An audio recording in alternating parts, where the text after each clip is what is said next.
Mengenal Nabi Syu'aib, nabi yang dapat mendatangkan gempa dahsyat. Ada 25 nabi dan rasul Allah Subhanahu wa taala yang perlu diimani umat Islam. Nabi dan rasul tersebut diberikan mukjizat masing-masing oleh Allah Subhanahu wa taala. Salah satunya nabi yang dapat mendatangkan gempa dahsyat. Mengutip hikmah kisah Nabi dan Rasul, tulisan Ridwan Abdullah Sani dan kawan-kawan. Nabi yang dapat mendatangkan gempa dahsyat adalah Nabi Syu'aib. Beliau adalah Rasul ke-14 yang diutus oleh Allah Subhanahu wa taala untuk golongan bangsa Arab yang tinggal di daerah bernama Ma'an, pinggir negeri Syam. Mereka dikenal sebagai kaum Madyan. Kaum Madyan adalah orang yang tidak mengenal Allah Subhanahu wa taala dan menyembah Aikah, yaitu sebatang pohon yang dikelilingi oleh kebun-kebun. Mereka juga suka berkhianat, tidak jujur dalam timbangan dan takaran, serta doyan menimbun harta.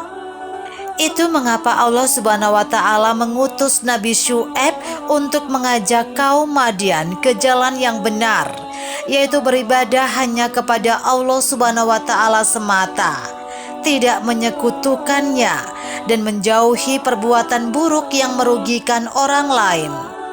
Sayangnya hanya ada beberapa orang yang mengikuti ajarannya. Sisanya masih saja menyekutukan Allah Subhanahu wa taala dan berbuat zalim. Kisah Nabi Syu'aib, nabi yang dapat mendatangkan gempa dahsyat. Mengutip buku Kisah Para Nabi susunan Ibnu Katsir, hal pertama yang dilakukan oleh Nabi Syu'aib dalam menjalankan risalah kenabiannya adalah melarang kaumnya dari perilaku-perilaku yang tidak pantas dilakukan. Beliau mengingatkan bahwa Allah Subhanahu wa taala akan mencabut kenikmatan mereka dalam kehidupan di dunia.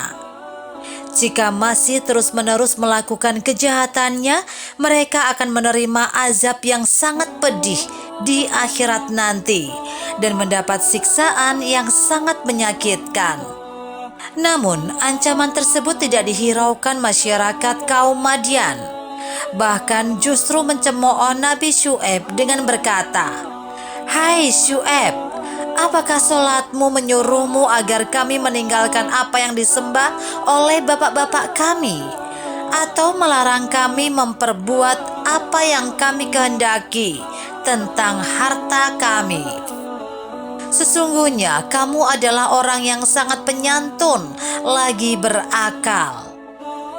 Berulang kali diperingatkan, namun hati kaum Madyan yang telah mati tetap enggan menerima ajaran Nabi Syu'aib. Mereka menuduh Nabi Syu'aib sebagai tukang sihir yang ulung, sekaligus menantangnya untuk menurunkan azab. Allah Subhanahu wa taala pun mengabulkan tantangan mereka dengan menurunkan azab kepada kaum Madyan. Dia memerintahkan kepada Nabi Syu'aib untuk meninggalkan kota bersama orang-orang beriman. Dengan hati yang sedih, Nabi Syu'aib meninggalkan kaum Madyan bersama pengikutnya. Setelah itu, Allah Subhanahu wa taala menurunkan udara sangat panas yang sangat mengeringkan kerongkongan. Udara tersebut juga mampu membakar kulit dan tidak dapat dihindari dengan berteduh di bawah atap rumah atau pohon-pohon. Meski tersiksa dengan adab tersebut, mereka tetap tidak mau beriman kepada Allah Subhanahu wa taala. Kemudian datanglah gumpalan awan hitam tebal di atas kepala mereka. Kaum Madyan bergembira karena mengira azab yang diberikan telah berakhir dan hujan akan segera datang.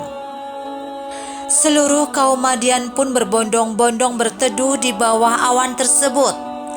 Namun alangkah terkejutnya mereka karena bukan air yang turun, melainkan percikan api diiringi dengan suara petir dan gemuruh ledakan dahsyat yang sangat memekakan telinga.